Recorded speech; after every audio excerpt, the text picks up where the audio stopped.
What's up, my friends? Welcome to this amazing day, my friend.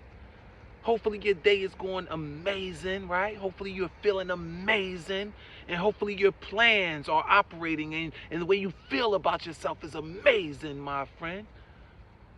You know something I want to share with you, right?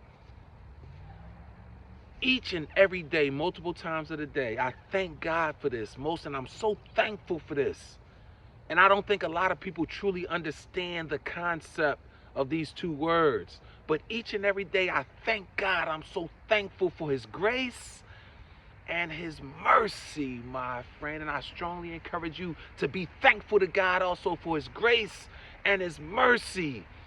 Each and every day, we don't understand how these principles are operating in and throughout our lives. God is so gracious that He's able to give you and me and everyone else things that we really don't deserve. From His grace, He's able to bless us with things that we are not worthy of, but because He's so gracious of a God, He still will give us those things. And then on the mercy side of things, He's such a merciful God that on the negative end, He shows us mercy by not giving us some of the negative consequences that we really deserve. He has mercy on us. So that's why I thank God each and every day, multiple times a day, for His grace and His mercy. And I strongly encourage you to do the same thing. You know what I notice most people do? When they visualize, when they're able to see something that was a close call, like maybe an accident that they didn't get involved in, but they were close, and they're like, oh, thank you, God, for not allowing me to be a part of that accident. And again, that could be His mercy. You could have been a part of it, but He may have showed you mercy. But how about other times in which we want something and we don't get what we want, and then we get mad at God for not allowing our blessings to come into fruition, not allowing us to manifest what we really desire?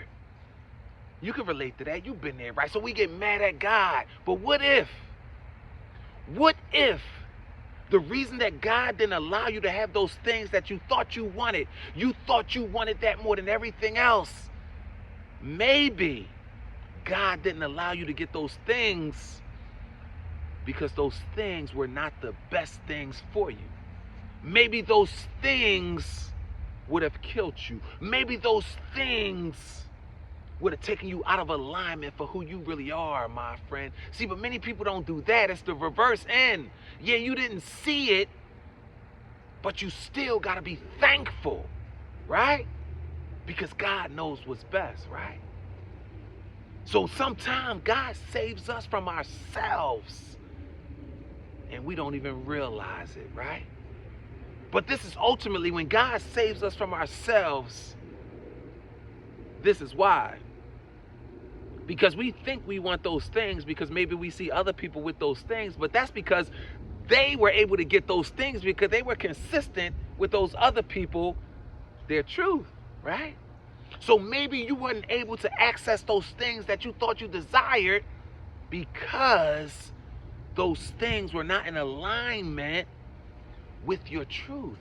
See, you can never forget that. That's first and foremost, my friend. You got to live your truth at all costs, my friend. Yeah, we have desires. We have things that we want and desire. But if it's not in your truth, it's not going to work. So why desire it, my friend? So in other words, get to the place where you desire what desires you, my friend. That's where you want to be, right? That's why you got to live your truth. See? Got to live your truth, right? Here's the thing.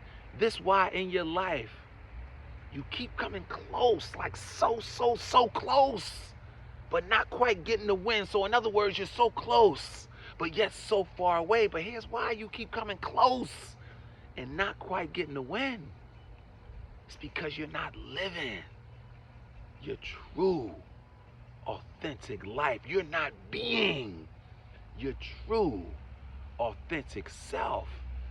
Now, it doesn't matter what you desire. First and foremost, you got to match that fingerprint. You got to match that identity that God created you to be, my friend. Otherwise, what's the use of your existence? So first and foremost, you got to live your truth, my friend. But that's why you keep coming close, but not quite getting the win, right? So let me tell you what you're doing wrong. You're still portraying the person who you needed to be, rather than simply being the person you were created to be, my friend. That's a big difference. See, the person you needed to be, that's your artificial self. That's your transformed self. You go into different modes so that you can get what you want, but that's not who you were created to be, my friend. And here's 3 reasons why you gotta live your truth, my friend, right? Number 1, here's the thing. So you gotta learn to accept your true self. You gotta learn to accept who you truly are, and not the person who you needed to become in order to fit in. You know that person. Oh, I gotta act like I like this or I don't like this so that they can accept me into this group. Oh, I gotta stop talking about this when I'm around them so they don't think I'm not a part of their infrastructure. Oh, I gotta make like I got this so that they can look at me like I'm consistent with them. So all of that is crap, right? See, you're still living that artificial self. You're still living the person who you needed to be. You're still living the person who you had to portray, my friend. In other words, you're fronting, my friend, and you don't even realize it. You're fronting. You forgot to take off those artificial layers. You've been putting them on for so long that you just become artificial. You're forgetting that there's some reality behind all that. You're forgetting that there's a true, authentic person behind all of those shells, my friend. Take that off. All of it, my friend, right? Number 2, here's the thing. You got to get to the place where you promote your true, authentic self. At all costs, you always want to promote your truth. Promote your true, authentic self. But then you got to fire your artificial self once and for all, and never hire them back. Throw away the file, right? Put them on the never hire again list, my friend. Fire your artificial self and never hire them again, my friend, because they're keeping you further and further away from being your true, authentic self, which means that they're keeping you further and further away from getting to the bag, my friend, from maximizing your potential. Because how can you maximize the potential of someone that's not in alignment? Whose potential are you maximizing? That's all luck. There's a purpose on your life, my friend, and your primary job is to cross the finish line as your true, authentic self, my friend. And number 3, you got to develop a greatness mindset. A mind bold enough to believe, right, that the goal, the primary goal, is not to do 1 thing or 2 things or 3 things. The goal is to align your entire life up with your truth, my friend. See, that's about self-mastery, because once you master yourself, life has no choice but to forever bow down to you, my friend, because that makes you authentic, my friend. That means that you're in position to win, my friend. That means that you're untouchable to the world, because all this stuff is fraudulent. It's all made up. It's all contrived. It's all manipulated, my friend. But you, that identity, that fingerprint that nobody else can match, that's the most authentic thing happening in the world. Make sure you align with it, my friend, so you can save yourself and then show other people how to save themselves, my friend. And while you out there saving yourself and showing other people how to save themselves, while you out there being a blessing so you can be blessed, never forget, you were born to be great.